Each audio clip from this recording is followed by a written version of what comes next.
similar as last week. So if there's any questions or anyone would like me to clarify anything, then please feel free to sort of stop me for that clarification. Otherwise, if there's just questions that can wait till the end, we'll take some questions at the end. So I'm just going to share my screen.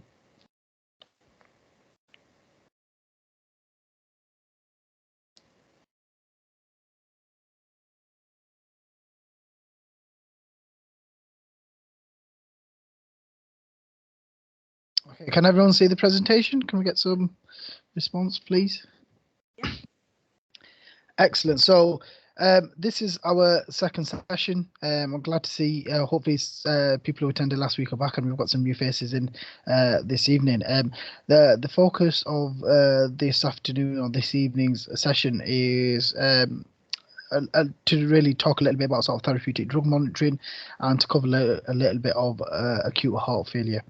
I think while I was preparing the slides for this, acute heart failure is a little bit complex, so we'll cover the basics. I don't want to give you too much information, particularly if you're not really going to be involved in sort of the management and using certain drugs, but we'll allude to where those drugs fit into that. But we'll start with therapeutic drug monitoring, and really this sort of phrase that I've put here about really reading in between the lines, which will make a lot more sense as we move on.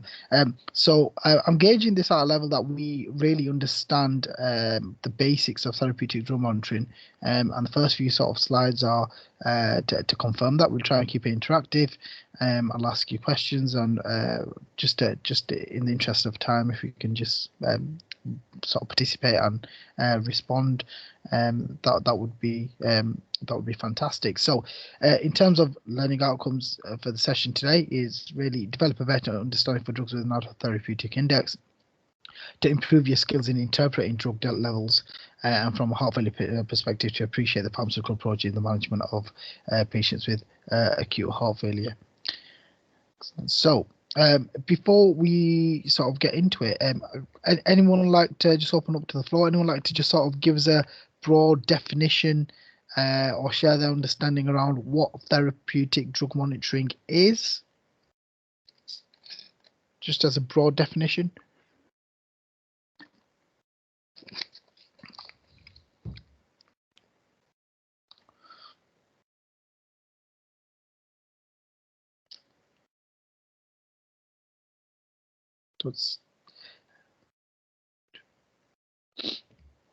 So we've got no responses. Okay, we'll move on. Hopefully this will help you. So in terms of obviously our first question that I've got for you, well, second question now is, why do we monitor drug levels? Share some reasons as to why we monitor drug levels. To prevent toxicity. To prevent toxicity, excellent. Ensure they're within therapeutic ranges to be effective. Yep, so effective concentration, so within a therapeutic window, fantastic.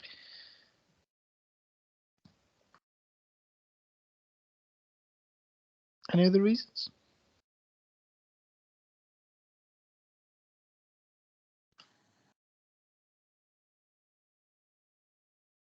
Why else would we do drug levels? To ensure there's no harm coming to any other organs, such as your liver or your kidneys. So yeah, we can have a look at sort of evaluate the impact on sort of organ function.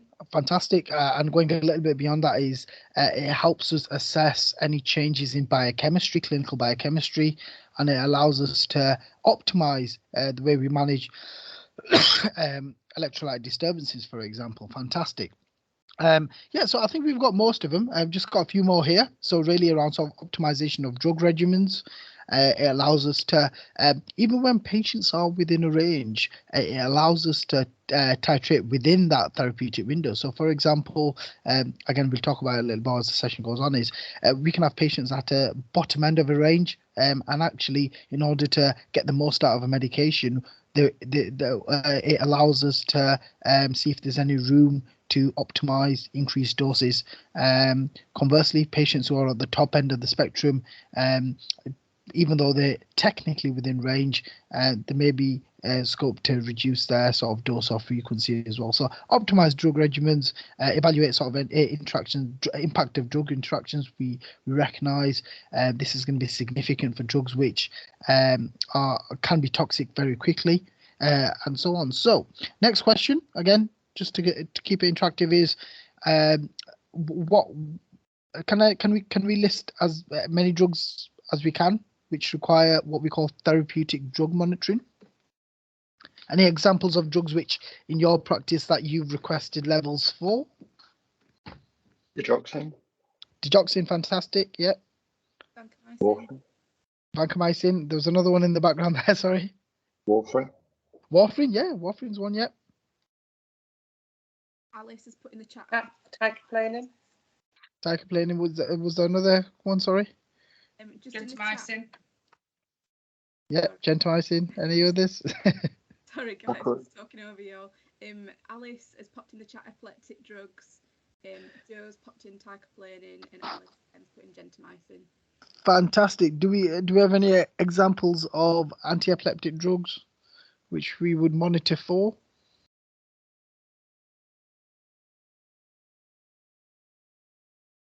Phenytoin. Phenytoin's one, yeah. Valproate. Nope. Sorry, what was that again? Sorry. I think that was sodium valproate. Is that Yeah, right? yeah, valproate. Or we look at valproic acid levels, yes, which is the metabolite, and you can look at carbamazepine and so on. Fantastic. So I think we've got most of them there. The one that we just didn't talk about there is I think someone mentioned lithium, but aminophylline and theophylline in that sense. So what we are really saying in short is this next diagram. Hopefully you can see it. Okay, so there's it's probably a diagram which many of you have probably seen before, but what I want to do is this is really the foundations of therapeutic drug monitoring. And what we are saying in a nutshell is that every drug that we prescribe has something or looks something like this in some way or shape or form. Now, every single drug over time accumulates and reaches something called steady state after a number of half-lives. And that window, for example, in the example that we're looking at here, is known as the therapeutic window.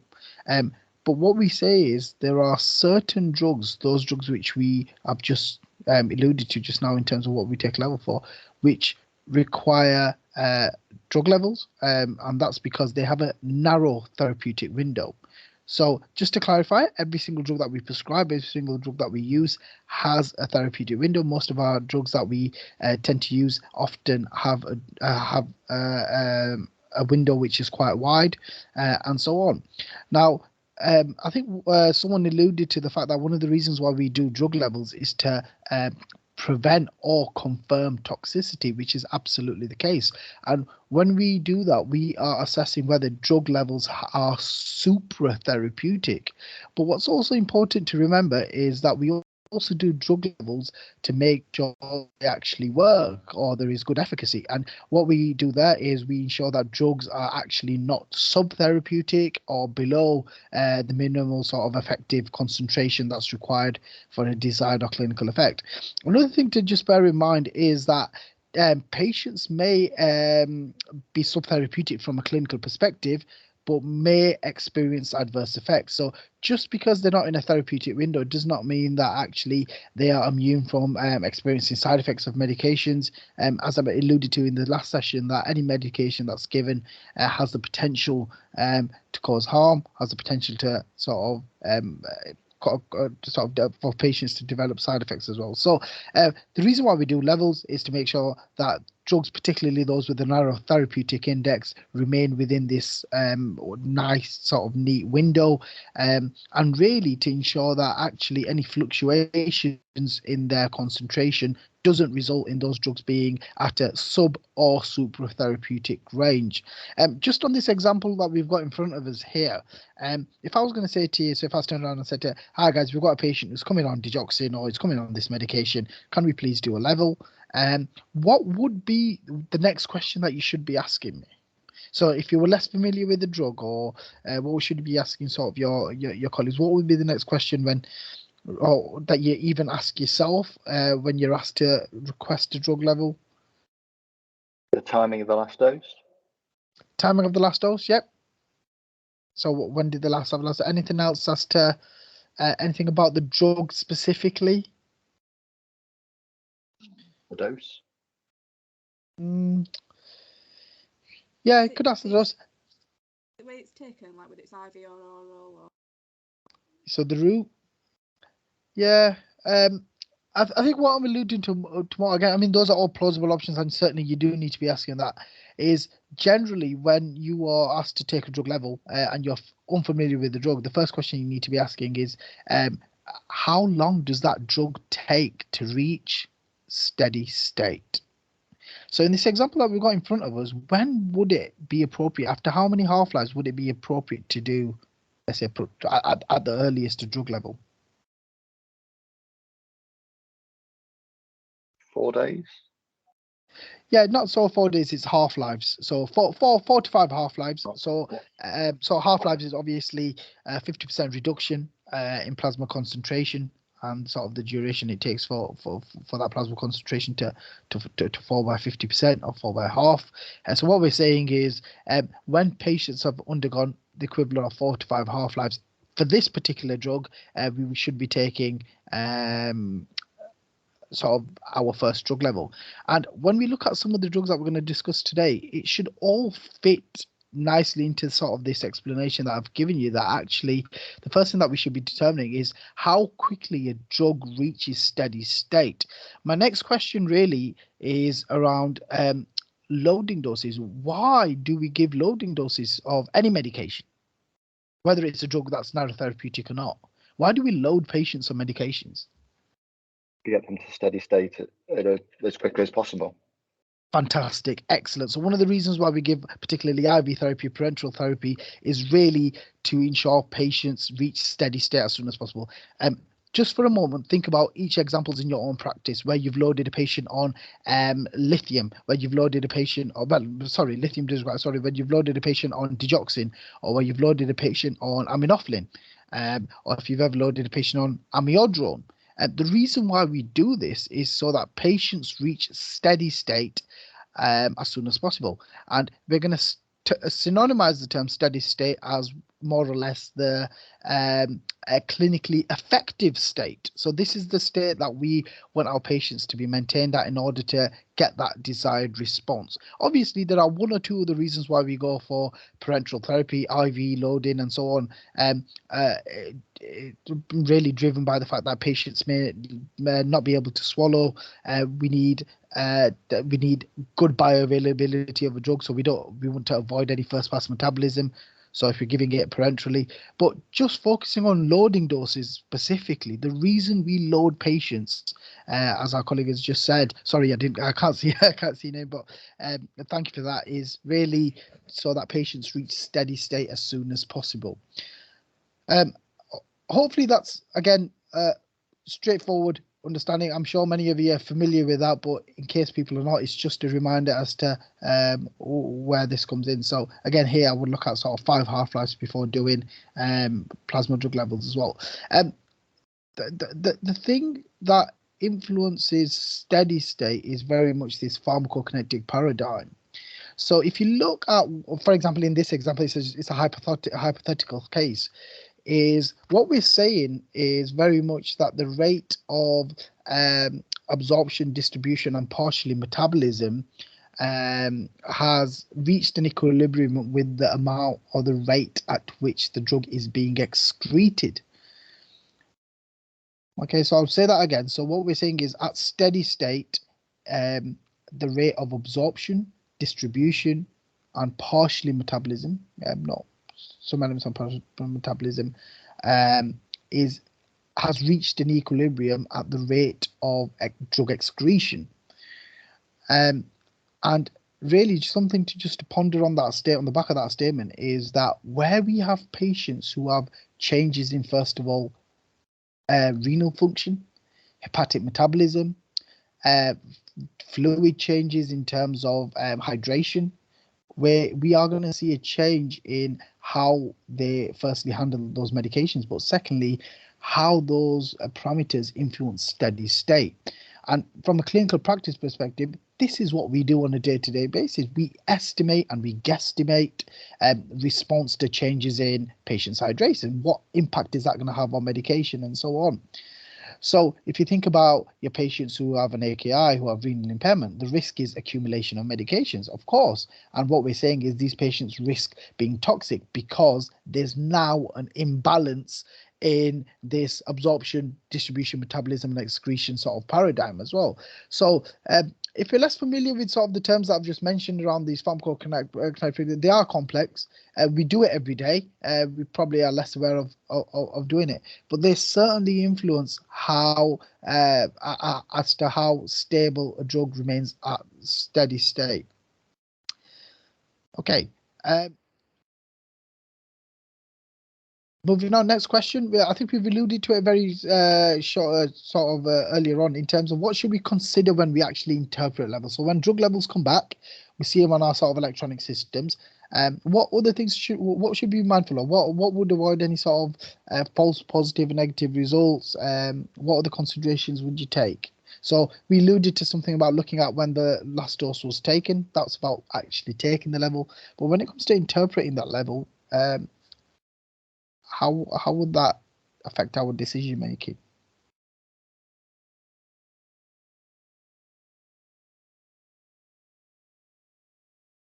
You look for sort of peak and trough and random levels, sort of thing. Is that what you're referring to? Yeah, and in terms of you want to know when, as to what time that level was taken, and what it signifies in terms of whether it's a pre-post or a pre or post dose or a peak or a trough level. Absolutely. Anything else?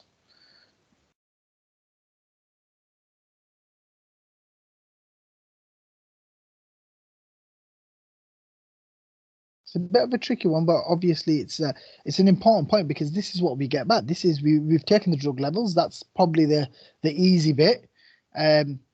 Not always easy to take blood samples, of course, but easy bit in terms of taking it. But in terms of interpretation, number one, first of all, what time was the dose given and what time was the level taken? Again, I'm just going to touch on this very quickly because it becomes complex. If you were to give an IV medication within the first half an hour, it would probably be not advisable to take blood from that same limb where that cannula is located. And the reason for that is that the drug hasn't had the opportunity to distribute widely enough. And again, you're probably going to get a false result or false level or a sort of falsely high reading in that sense. So my advice always is, generally speaking, with most medications, is give it at least a good sort of hour for that drug to distribute accordingly, and then take a drug level. In terms of time and site of sample taken, exactly what I've just said in terms of you taking it from the same site where you've just administered that medication is probably less advisable. When we interpret levels on the system, just make sure the timestamps are married up to the actual time the levels were taken, and therefore interpreted accordingly. So, for example, if the guidance states that a level should be taken 6 hours after a dose, and that level should be between 1 and 2, for example, that's exactly what's happened. The medication it's not been a case of the medication being delayed, and actually instead of being given at 8 o'clock was administered at 10:30, and instead of it being 6 hours, we've taken a level after 4 hours, and so on. So just be mindful of marrying up the time, the intended time versus the actual time the sample was taken. So what the other thing is also to remember that actually despite a patient's potassium being low, that electrolyte may have been replaced in the preceding hours since the levels have come back, and again that would impact how that medication is handled. That's just an example. I'm just giving that as well. So think about the management that's taken place since the sample was taken and how that is likely to influence the interpretation of any further results. So just again, another question. I've got a patient who's, I don't know, who's on some gentamicin. We've taken a level, it's come back, it's high, or higher than it should be. Are we going to wait to treat, or are we going to wait for a repeat sample and then do that and then wait for the results for that to recur? Or are we just going to say, actually, we've taken another sample, and we'll just treat this time round? What do we think? Do we wait for blood results prior to giving the next dose?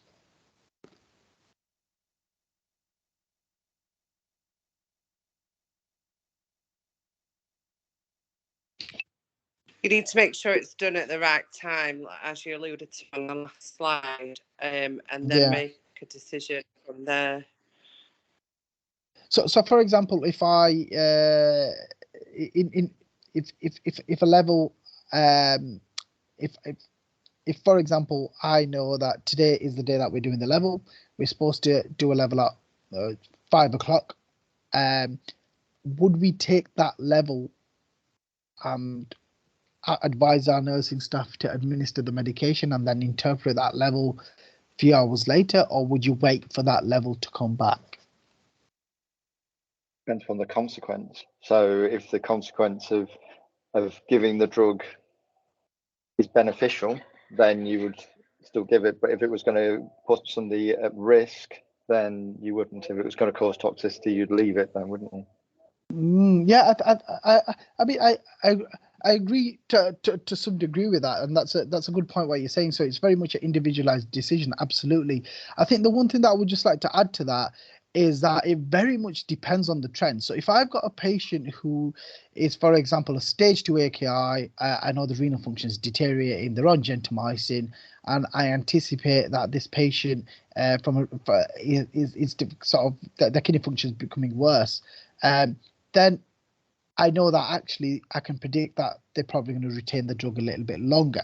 On the opposite side of the argument is that it depends on response. If you have a patient who is clinically improving, then yes, it may be a case of waiting to get that level back, because you don't want any further sort of kidney damage occurring. It's already pretty bad. But certainly if it's a patient who you feel as part of your clinical decision making that this patient's unwell, this patient's deteriorating, then that would be sort of a risk benefit thing, as a couple of people have just alluded to, as to whether to give that. Really, I think just to summarize that point, there's no right or wrong answer to either waiting or treating, and I think the colleagues who have just responded have summed it up nicely, is that it is very much an individual decision. Just do look at the trends, do look at sort of which way the response is going. If the patient is improving and they do have knackered kidneys, yeah, you might want to sort of wait a little before giving that dose, and either with the view that it may need reducing or the frequency extending, and that's opposed to anyone who's actually sort of not really responding to treatment, or sort of does require intense treatment and cannot have sort of antibiotics delayed any further, and so on. So one thing that's important to remember, and it's a question that I get from a lot of the medics, is when we extend or delay a medication administration due to a level being high, that is that's an intentional decision that's made. That's not a medication that's been omitted. That's a medication in which there's a clinical decision being made to delay administration of drug because those levels are high. From a clinical perspective, what we're saying in short is that those patients are therapeutically covered because those plasma levels are still within that therapeutic window. Excellent. So move on to our first drug that we're going to just discuss, and this was part of I was asked to really talk a little bit about this in the last session, and I promised I would today, is a medication called digoxin, which many people will be familiar with prescribing, administering. Can anyone just really tell me a little bit about digoxin in terms of why do we use digoxin? What sort of clinical settings? What are the desired effects that we, or what are the effects that we desire from this therapy? We use it to treat abnormal heart rhythms mostly, and like to slow and steady the heart with it in general. Yeah. Anything else?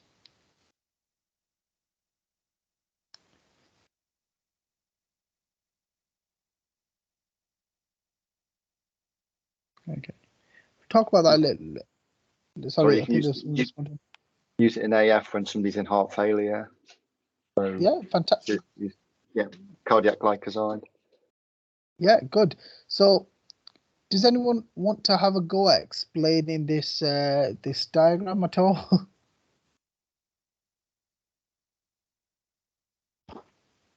So is digoxin a sodium potassium ATPase inhibitor? Yep. Good start. And what does it do? What does inhibiting this energy driven pump? By the way, it's energy driven because it's ATPase dependent, so it's an energy driven pump. Digoxin obviously binds and renders it ineffective. Does it slow the rate of repolarization of the cardiac myocytes? Yeah, fantastic. So essentially, it slows this repolarization because it prevents potassium coming in. It allows these cell myocytes to remain depolarized. So in terms of which do I'll come on to that. Sorry, another question. I'll come on to that in a moment. So what we're saying is the overall effects of digoxin. What sort of effects would it give us? So like I said, it's negatively chronotropic and it's positively inotropic. Okay. So digoxin is used to, as we've said, to rate control, to slow our heart rate down for tachyarrhythmias, for AF, for certain tachyarrhythmias, by the way, not for all, but we can use it as a form of rate control. It's also used in the management of heart failure. In the management of heart failure, there is a reduction in hospitalization, but in actual fact, the main body of evidence for digoxin points to increased mortality. Obviously, that's sort of where digoxin come from, because it's a pretty toxic drug. It can be a pretty toxic drug.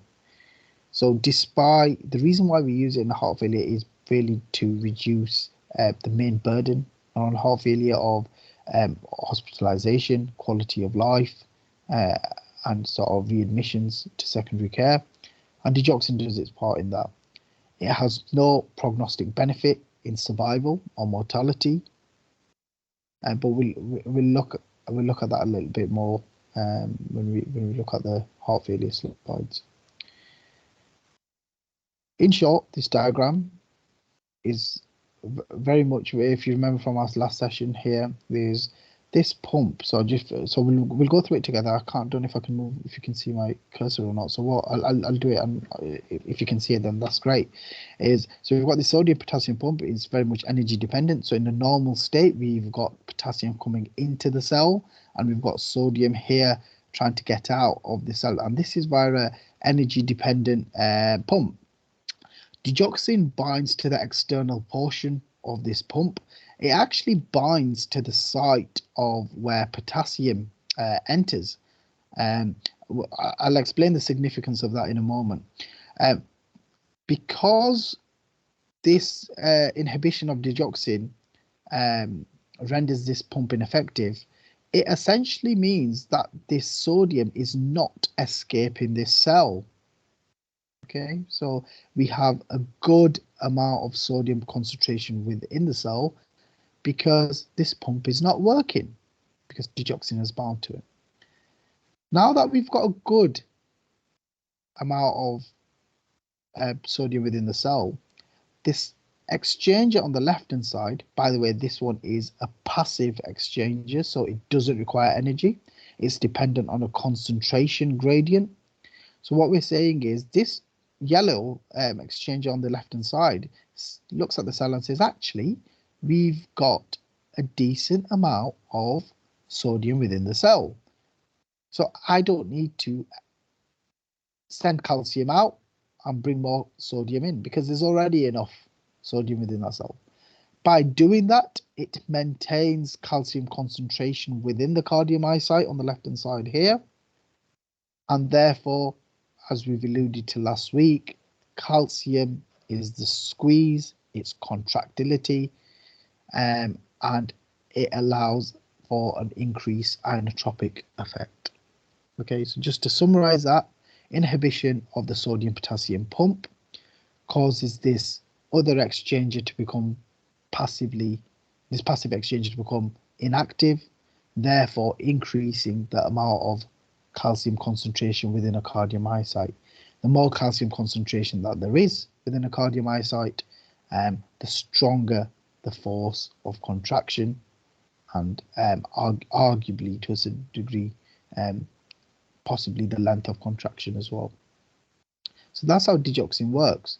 One of the biggest problems that we experience with digoxin based on electrolyte disturbances is around potassium. Now, any idea as to whether hypokalemia or hyperkalemia is a problem in patients with who are on digoxin? Hyperkalemia. Oh, so we've got a comment saying hypokalemia. Do we agree? Any disagree?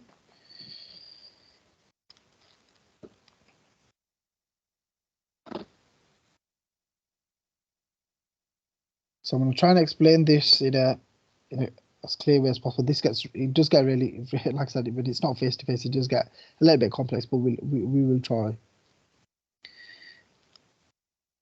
Because digoxin binds to the same site as potassium on the outside of this pump, in order to prevent digoxin toxicity, we need a stable amount of potassium extracellularly. So everything white you can see here in the diagram is extracellular.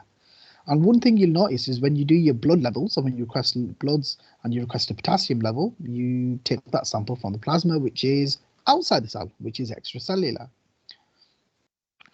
Where patients are hypokalemic, meaning there is less potassium outside the cell, it provides or it makes or it generates an opportunistic state for more digoxin to bind to this pump.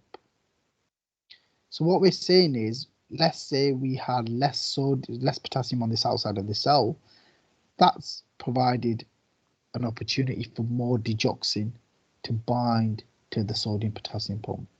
So clinically, a state of hypokalemia predisposes individuals to digoxin toxicity. You're probably thinking, hold on a minute, we've actually seen patients with hyperkalemia and digoxin toxicity. Hyperkalemia, on the other hand, is often associated with renal injury.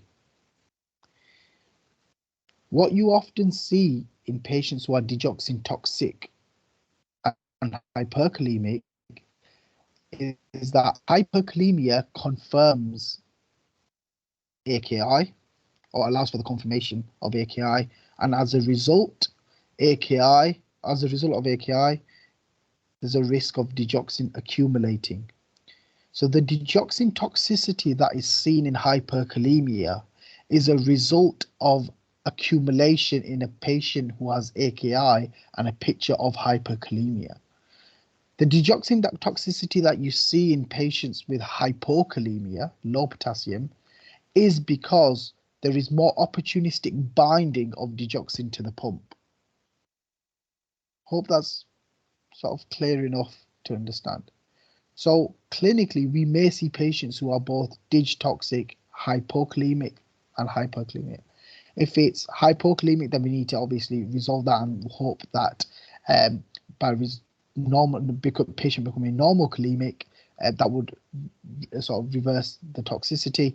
And in patients who have hyperkalemia, then it's a case of renal replacement therapy, dialysis, or any other hyperkalemia management, which would allow us to remove any further accumulated digoxin that exists as well. Of course, we've got antidotes that we can use where there's sort of a severe toxicity that exists.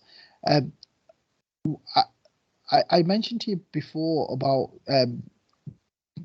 where we have patients who are within a therapeutic window. It's not solely about them being in a range which matters. It's about where exactly within that range they exist. So, for example, the normal level for digoxin toxicity, or sorry, normal therapeutic level can be up to 1 to 2. Now, we see patients. I've seen patients who are within that range who are clinically digoxin toxic. So we should obviously bear that in mind. Don't really treat the level, treat the patient, what's in front of you. Look for ECG changes for digoxin toxicity. We're looking for a negative tick, like a slurred sort of negative tick, excuse me. But there's obviously a different range for different indications. For patients with heart failure and the use of digoxin, we can actually maintain them at a level of 1. And that would be an effective dose. For patients in whom we are treating using digoxin for rate control, the clinicians or the cardiologists or any of the physicians treating the patient may wish to use a higher concentration, maybe up to 1.5, 1.6, 1.7 for as a suitable level. Okay. So another question, if you were to commence a patient on digoxin today on oral medication, by the way, because if we use digoxin for heart failure, we don't need to load the patient. Remember why we said we needed to load? We need to load a patient to get them into steady state as soon as possible. For heart failure, it's a long-term goal. For arrhythmias, it's obviously a short-term goal, and that's why we load them when patients come in with fast AF or any sort of tachyarrhythmias. So in a patient who we're using for heart failure, if we were to commence a dose of 125 micrograms in an individual, when would you take a level? When would you next take a level? And if you don't know, the question you should be asking me is, we've alluded to it before.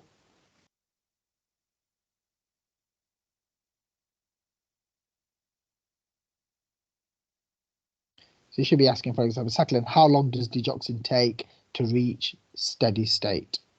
Okay, so lots of information in here. So as you can see, halfway down, we've got a steady state duration. So when we start patients on digoxin in sort of for heart failure, I would always say that primary care need to be doing drug levels in 7 to 10 days time, and the reason for that is because it's usually going to take a week to reach steady state.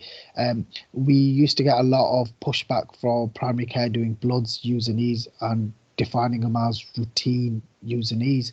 I'm completely object to U's and E's being performed for optimization of drugs and to rule out toxicity as routine bloods. I think they're a critical part of treatment. And therefore, so we do try and explain sort of in our discharge letters, or try to prompt sort of where possible at least urgent U's and E's and EGFR, particularly for medicines across cardiovascular disease. So not just digoxin, but for drugs which are nephrotoxic or put patients at risk of hyperkalemia and so on. So as you can tell here, preferred sampling time here, I've got 6 to 8 hours. I'm not going to go through each and every one of these drugs, but just to give you an example, when we look at the other drugs that you can relate to it, is what I'm saying here is that after 6 hours post-dose, we've reached a good equilibrium, a good distribution of that drug across the system. It takes into consideration whether a drug is lipophilic, which would be attracted more to tissue, or a drug which is very water soluble, which would predominantly stay within the plasma. So 68 hours post-dose in most cases. If I have a patient who's been treated with digoxin for an acute arrhythmia, because they have been loaded on digoxin at a dose of, let's say, 1,000 micrograms across 24 hours, you don't need to wait 7 days before doing a digoxin level, because they are hopefully within steady state, or they've already reached within the therapeutic window at least.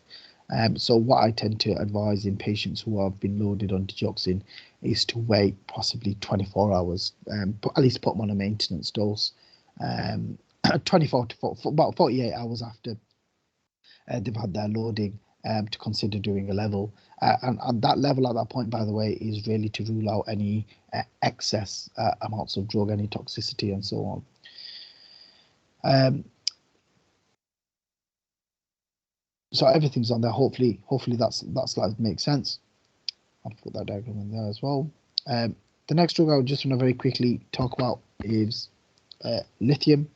So I'm going to let you guys interpret what I've just said about what the normal range is, time to steady state based on what I've said, prefer sampling time, plasma half-life. Okay, so it's the same principle as we've just alluded to. I don't think we need to go over that again, but hopefully with the explanation, in-depth explanation, we managed to see why we need to wait a certain number of days before taking level, why it's important to clarify how long a drug takes to reach steady state, and how half-life of a drug can impact how long a drug retains within the body, within a patient's system, whether it's clinically active or not. So in this case with lithium, because it's being used for a chronic indication, long-term indication, we don't give a loading dose for these patients. There's obviously various things that we need to consider with it when it comes to sort of lithium, particularly around drug interactions, particularly around the risk of hyponatremia and so on. But you've got your resources to go through that. I don't think it's really to highlight so much. This is really just to focus on why and how we would load a patient. I've got a question again. Another one is, if I have a patient who's come in on suspected lithium toxicity, would I do a pre-dose level? Would I do a post-dose level? When would I do that level? If I'm suspecting toxicity. You do pre-dose. Pre-dose level, but they've had it this morning. So am I going to wait till tomorrow? If you suspect a toxicity, surely you would do it straight away and then interpret the results depending on when they last took the dose. Absolutely fantastic. Well done. So in terms of, as soon as you, at any point of suspecting toxicity, you should always be requesting a random level. If you've had recent bloods done, see if the labs can add it on to the bloods from the morning. The one thing that I mentioned on one of the slides is, so for example, we're suspecting toxicity, we've done a random level, and we're on, let's say it's halfway through the day. And the natural thing that we're inclined to do is temporarily withhold the medication. We do that, we stop it on the system. Now, that's okay. Just be mindful that if a patient has had a dose that morning, you holding a medication on the system is not going to do anything until the next day. So in terms of any obviously therapy that needs to be done, any reversal agents that need to be taken into consideration, you still need to manage the patient basically. Just by withholding a medication, particularly on electronic systems, is not solely appropriate, because it's not going to have an impact on the doses until the next day. The only exception on that is if that review around toxicity is being carried out before that medication has been given on the day, and therefore, yes, if you were to withhold a medication, then that patient would have received that for that day as well. So that's fine. Very quickly, why do we do pre-dose levels? In short, in sort of a 1-2 word answer, pre-dose levels are done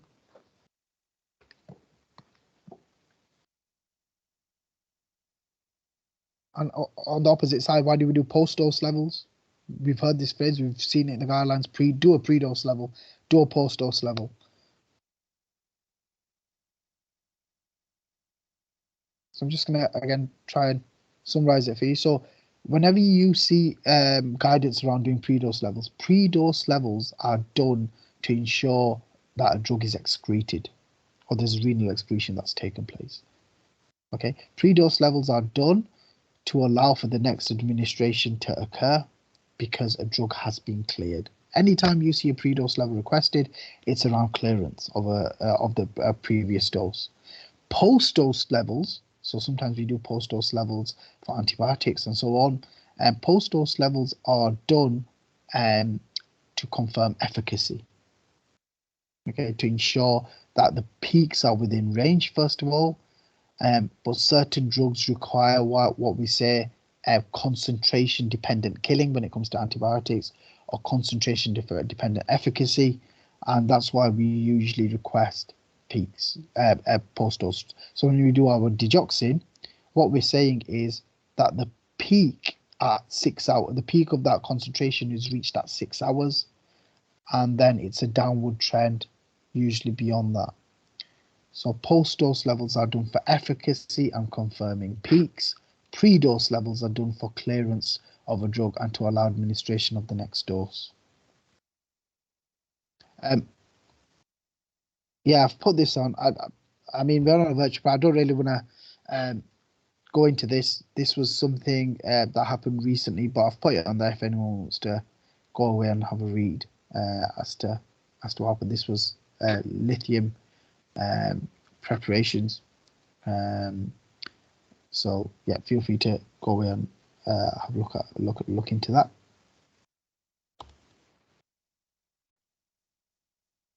This is phenytoin. The couple of things that I just want to mention very quickly on phenytoin really is that oral dosing is not bioequivalent to, oral and IV, solid dosage form and IV is not equivalent to oral suspension. The most accurate is every 100 milligrams of oral capsule is actually equivalent to 92, but we tend to round it to 90 milligrams of oral suspension. Why is that significant? Because it's a drug with a narrow therapeutic index.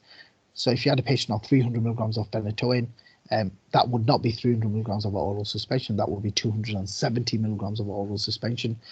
The other thing that you have to consider with phenytoin is it's hepatotoxic, it's hepatically cleared, it's also extensively protein bound, meaning if you look at the sort of second last point, in patients who have acute blood loss, sort of RTAs, where there's an actual loss of volume and sort of albumin associated with that, then those patients are the ones who are at risk of sort of phenytoin toxicity, because protein-bound drugs are not active. Free drugs, free circulating phenytoin, free-bound drug, or anything that, unbound drug is the active form. So where we have states of hypoalbuminemia, there's an increased risk of free drug circulating, and therefore higher levels of phenytoin being seen. A bit of a trivia question. What other non-seizure indication do we use phenytoin for? So 10 seconds, 15 seconds, if anyone's got any ideas.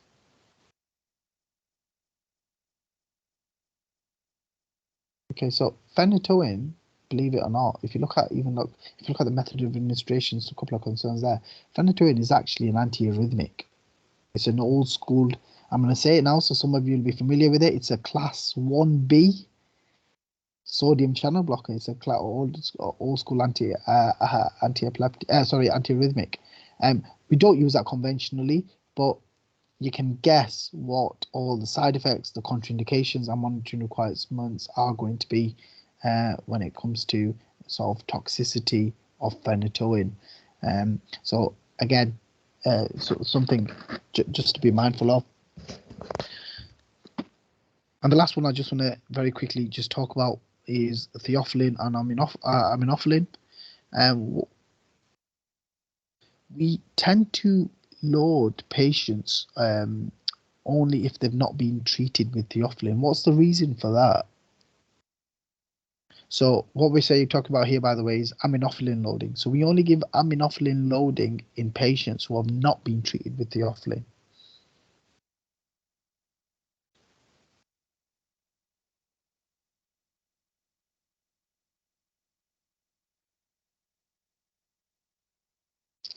Any ideas?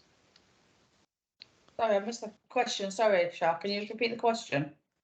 I was just saying, why do so in terms of loading doses, aminophylline, we only use in patients, we only load in patients who are not currently on theophylline. Why is that? So if patients come in on admission on theophylline preparations, we wouldn't load them on aminophylline. Because they've already got it in the system, so they don't need loading to get to a steady state. It should already be in a steady state. You're giving the IV aminophylline as an increased treatment. Fantastic. And theophylline metabolizes into aminophylline. So it's arguably the same drug. Just be careful with patients who are on these preparations. They often, or they may have a history of smoking. Smoking is a potent inducer of theophylline and aminophylline metabolism. So if patients are smokers, it's fine because their levels will be adjusted based on their smoking habits. It's actually a pretty bad long-term drug for patients who are social smokers, who don't smoke consistently, who don't have sort of regular smoking habits, because you increase the risk of fluctuating those theophylline levels. Usually it's an inducing effect, so you're going to get less of that theophylline. But just be mindful if we're offering patients if we are advising patients to stop smoking, which is what we would usually recommend, and for overall health purposes, is just be mindful that their theophylline or aminophylline doses will likely need to be adjusted. So it's not a contraindication as such. It's just really to be mindful of how smoking induces theophylline metabolism, aminophylline metabolism, and to be mindful there. Couple of these medications, so the lithium and the aminophylline, particularly, these are a couple of drugs that we've got on here which undergo which are required to be prescribed by brand. The reason why we have brand specific prescribing, it could be for several reasons. One of those reasons is because their pharmacokinetic release profile, or the release profile of the drug, varies, and we have patients who would have by changing them across onto different brands of their preparation, we run the risk of destabilizing their long-term condition, whether that's a mental health condition or whether that's asthma or COPD. So theophylline is a drug which should be prescribed by a brand. Lithium is a drug which should be prescribed by a brand. And for that reason, that's why I was alluding to that little note regarding lithium on there, because that's where the controversy came from. But aminophylline and theophylline, if you actually look at the mechanism, they very much stimulate any sort of tachycardic sort of events and increase heart rate and so on. So just be mindful of the effects of these drugs, particularly on the heart, and could be early signs of any sort of toxicity which may occur. Couple of points on gentamicin. There's really two protocols for gentamicin.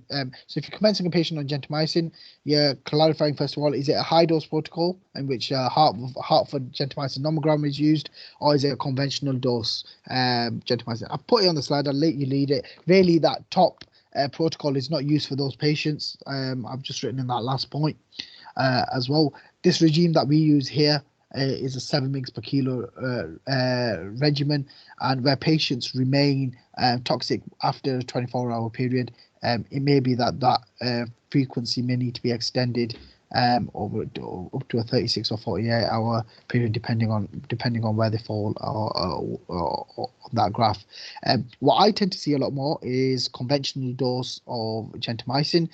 So here we are using gentamicin not really for its clinical effect, because it's only a very small dose. As you can see, 80 milligrams for endocarditis, 12 every 3 doses. The reason why we use gentamicin in endocarditis is for something called synergy. It's for synergistic action, and in short, it allows for other drugs, amoxicillin, benpen, or any other antibiotics which we're using as the mainstay treatment for endocarditis, to have their effects boosted. So the gentamicin in this case is a synergistic agent. It's a boosting agent of other therapies, and therefore only a small dose is required.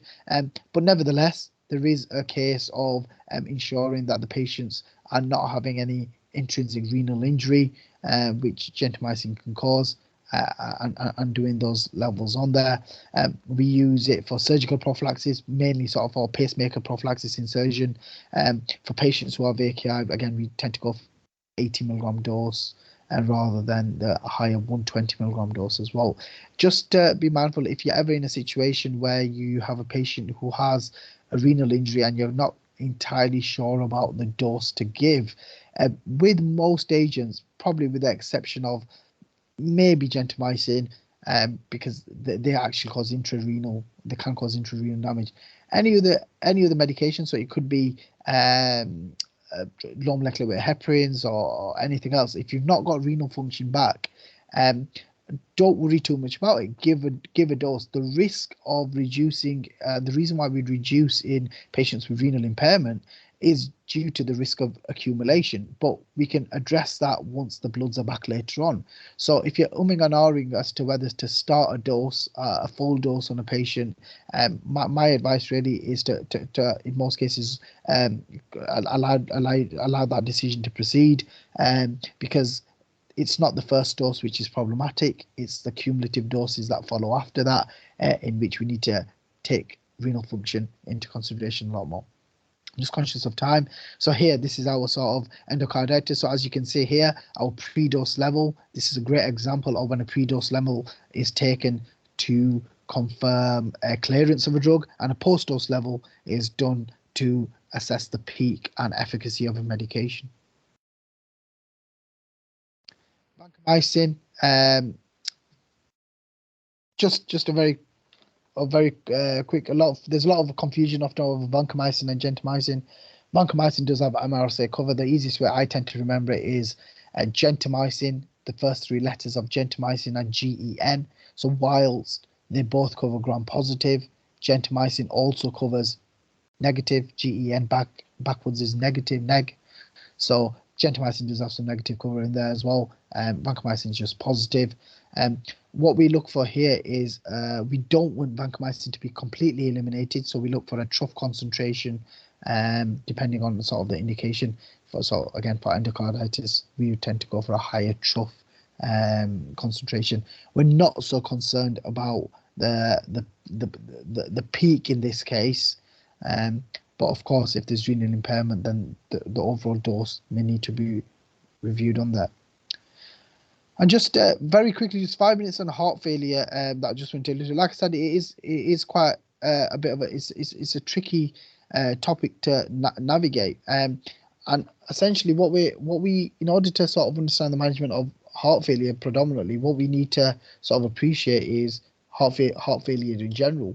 And what we're generally saying here is that around about 1 million patients tend to have, based on the National Heart Failure Audit, have heart failure in the UK, and sort of in this data that I'm presenting here, 2008 to 2019, this was responsible for very much 1 million hospital bed days, and that's sort of, that equates to about 2% of the entire NHS bed days that existed. Emergency care setting, that's 5%. The other thing that you have to appreciate that most of these are level 2 beds, so obviously they attract a higher tariff. Not attract, but they are set at a higher tariff, and then on a general ward as well. But what's interesting to note is just that fact in the middle there: 9.1% of patients in hospital with heart failure died during the admission, which is staggering. Which is remarkable, staggering. It's not something that we as healthcare professionals are really sort of proud of, and it's something that we need to be better at doing, whether that's the management, whether that's the multidisciplinary approach in it, but certainly acute heart failure, whether it's a new diagnosis, by the way, this is either that 9.1% based on this heart failure audit could be in those patients who have a previous diagnosis of chronic heart failure and they are readmitted or rehospitalized for really being overloaded, or conversely, it could be a patient with sort of new heart failure or new decompensation as such. But it's staggering. 10% of patients died, and there's lots of safety briefings that have been done over the past couple of years. If it's your area or if it's something that you have an interest in, do have a look at it and allow sort of local practices to do that, work with sort of any cardiology teams in ensuring that there's appropriate support in place for patients with who present with acute heart failure. A lot of the support that the guidance talks about is having access to people who are specialists within the area. Of course, we want that in all areas, but particularly for heart failure, whether that's you guys as practitioners or who work in cardiology, or our heart failure nurses both across community and secondary care. I think the support's very important in there. But just in terms of complexity of heart failure, again, look at that. So the entire spectrum, we've got patients who have such wide polypharmacy and comorbidities presenting with heart failure. It's becoming ever so difficult to manage overall. It's becoming a greater challenge keeping patients out of hospital. The only thing that we do, not the only thing, but the thing that we do have on our side is advanced therapies in chronic heart failure, which I'm sure you guys have I've come to sort of know over the past few years. There's been a lot of work in chronic heart failure, but I still think there's a lot of way to go in managing our sort of acutely ill and deteriorating patients who present with decompensation or a risk of cardiogenic shock and so on. In terms of, before I load this next slide, generally just a question that by no way, I just want to, obviously, just a disclaimer, is anything on these slides, anything that I talk about here, obviously is not to take away from any ALS protocols. It's not to take away on how you manage that deteriorated patient. It's really just a little bit of a couple of words around sort of the medicines that are used in supporting these patients as well. So if you've got local processes and protocols in place, please do obviously follow them. I'm not here really to, I think we don't have the time right now to sort of talk about sort of the diagnostics, the markers and labs and so on around heart failure in there, but more so the challenges in where we have a diagnosis of heart failure, how we overcome some of the challenges around those medicines in there. So in your experiences, what would be the main cornerstone treatment in managing patients with heart failure from a pharmaceutical perspective?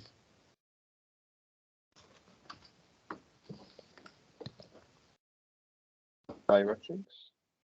Diuretics, excellent. Anything else?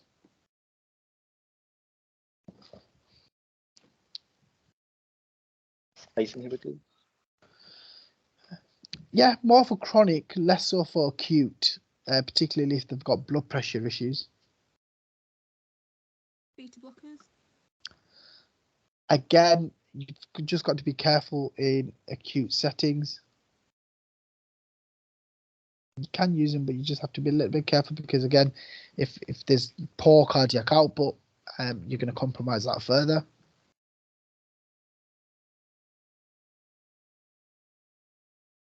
It's a difficult one, isn't it? And again, just that appreciation as to what do we do? What is the main aim of therapy when patients present? Well, obviously, first of all, is to stabilize the patient. Do you sort of your A to E, your ALS, anything else that needs to be doing? You need to, of course, attempt to correct any electrolytes changes, any changes in sort of acid base, pH, and so on. But from a clinical presentation, the main features why these patients obviously decompensate, but what it results in is very much an accumulation of fluids. And as our colleague just said, diuretics, particularly loop diuretics, are our main go-to when it comes to managing and sort of getting fluids off. But just a point on that actually we administer loop diuretics in most patients. There's a lack of evidence for outcome benefits. So loop diuretics don't actually reduce mortality. They don't support the increased survival in heart failure. We use them as a means to offload a patient so that they can enjoy a good quality of life and they can return to their homes as well. So it's important to recognize the aims of therapy.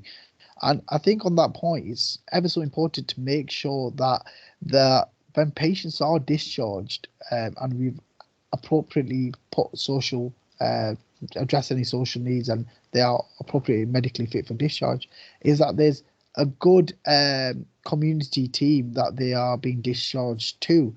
And one of the problems that we see is when that doesn't occur is it's just a matter of time before patients come back in and are overloaded. So whether that's in an ambulatory care setting that organizations have, or whether it's IV therapy at home or just following up patients, there's got to be a strong community sort of effort going into obviously keeping patients out of hospital as well.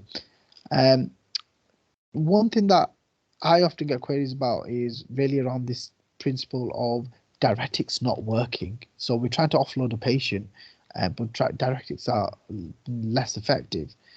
So we're going to talk just two slides on that. The other thing I just want to mention on this slide, I'm not going to mention beyond this, is around other medications that we can use. So nitrates again can be used. So IVGTN is an option, but please, if you ever see it, do be careful and make sure that the patient's got a decent blood pressure, systolic above 90 before initiating that. Inotropes and vasopressors, as you can tell, these would be specialist indicated. The two that we tend to use to support in sort of severe heart failure and cardiogenic shock are dobutamine and dopamine. Dopamine has a half-life of a couple of minutes, so it requires continuous arterial lines, so continuous blood pressure monitoring. So that would certainly be for HDITU. We on CCU do tend to use dobutamine. Dobutamine can be a little bit problematic because it actually increases demand on the heart to a certain extent. So inotropes and vasopressors are not without their problems as well, but what they essentially do is, for those of you who are less familiar, oops, I'm sorry, for some reason I'm not putting on. So inotropes is very much talking about the contractility, so increased force, and vasopressors is more about the vasoconstriction to ensure there's a good blood pressure, good pressure circulating through the circulatory system.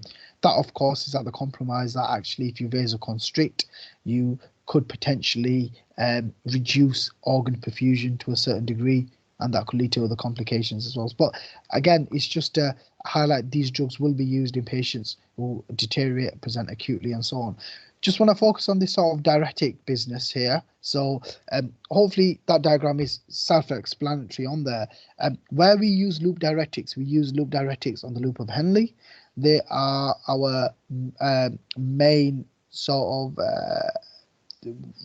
therapy in ensuring that they exert a natriuretic effect, that fluid is off. There are other diuretics that we can use, but the most of them tend to have various other concerns and problems as well. There is some growing evidence in the acutely unwell patient. One of my registrars was presenting this, as well, is the use of acetazolamide, which is a carbonic anhydrase inhibitor, to use that in acute congestion. The good thing about acetazolamide, actually, it's used, one of the side effects of furosemide is that it can increase the risk of metabolic acidosis and change sort of the pH of the urine and so on. So acetazolamide, as you can see in that diagram, increases bicarb excretion here and there. So again, there's some effects on that. Just in terms of this diagram here, is on the left, sorry, is very much around the glomerulus and the nephron. The purpose of the kidneys, in short, is very much twofold. Number one, to filtrate, so the blood comes through the afferent arterioles, gets filtered into the nephron, which is the beige brown colour, And the second function of the kidneys is very much to collect. So where there's useful components, electrolytes, water molecules in there, it would undergo a phase of collection via this entire loopy system. And what we're trying to do is loop diuretics are deployed as are other diuretics to prevent some of that reabsorption of certain electrolytes over others, and to increase sort of urine output on there. One of the things that many of you might be familiar with is when it comes to increasing diuretic doses, is you may see this again. I'm just speculating on my sort of experiences. Is a patient who's not diuresing well, and we've increased them from 40 milligrams to 80 milligrams, and actually they're still not diuresing well. We've gone from 80 milligrams to 120 milligrams, and so on and so forth. One thing that we talked about before was therapeutic drug monitoring. The other principle I just want to introduce you to is something called a dose response curve. So again, every drug has this dose response curve. And what we're saying here is that don't worry about sort of the red line on this diagram. Just ignore that for a moment. Just focus on the blue line. Is here, let's say if this is furosemide here has what we call a very narrow dose response curve, meaning that hopefully you can see a mouth where it says threshold dose. Let's say this patient's threshold dose is 20 milligrams. So this patient diureses well when given 20 milligrams of furosemide. And as we increase the concentration, so we go from 20 to 40, so along the bottom axis, we get better diuresis, and we keep going. And actually we realize that once we reach 60 milligrams, for this patient, it's very much become saturated and it's flattened out. So what we've said is this patient's effective diuretic dose is between 20 to 60 milligrams. So it makes very little sense to then increase this patient's dose to 80 milligrams and expect more diuresis. You're only going to obviously ever know this by trial and error in most cases, until you've got decent fluid that's coming off. And what I'm saying is it's probably better, and we've done this morning for one of our patients, is to find the effective diuretic dose, whether that's 40 milligrams, 80 milligrams, in some cases even 120, particularly patients who have significant renal impairment, as sort of highlighted by that bottom arrow, bottom line, is number one, find the effective diuresis dose, and then number two, determine the frequency. Arguably, if a patient is diuresing well on, let's say, 40 milligrams, in my opinion, in my sort of professional opinion and sort of clinical experience, is it's probably better to give that patient a dosing of 40 milligrams 3 times a day than to, let's say, go 120 once a day or twice a day. Okay, so hopefully that makes sense there as well. So a dose response curve very much is this algorithm, this logarithmic sort of approach, saying at what point do we reach the ceiling effect? When it comes to diuretics, we need to establish the effective diuresis dose. So I call it an EDD, so the effective diuresis dose. Once we've established the dose in which a patient diureses well, then actually there's no issues in repeating that dose every 4 hours. And you can dose a patient at 8 o'clock, 12 o'clock, even 4 o'clock in the afternoon. If they're catheterized, then nighttime dosing is not a problem with diuretics. We're usually just more concerned in patients sort of waking up throughout the night. And again, if they're catheterized, that wouldn't be a massive issue. And this slide, like I said, I'm just loading this because I know the session's being recorded and you can go back and visit it. But I won't talk too much about this. Is really around diuretic resistance. So diuretic resistance is the inability to sort of get fluid off.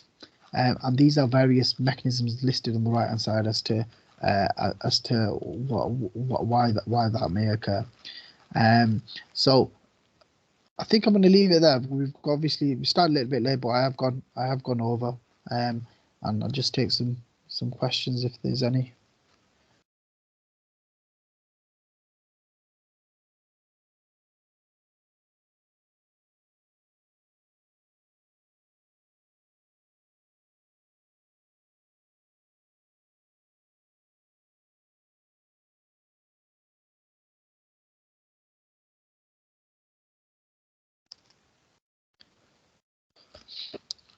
Sorry, I can't see Helen. Can you just say anything? Just let me know. Yeah, there's nothing in the chat at the moment.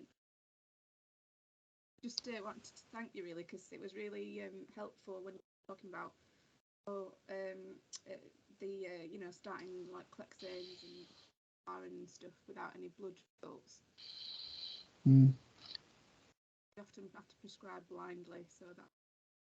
Yeah. So first doses are usually okay. Obviously dose it by weight, and then obviously review any subsequent doses beyond that.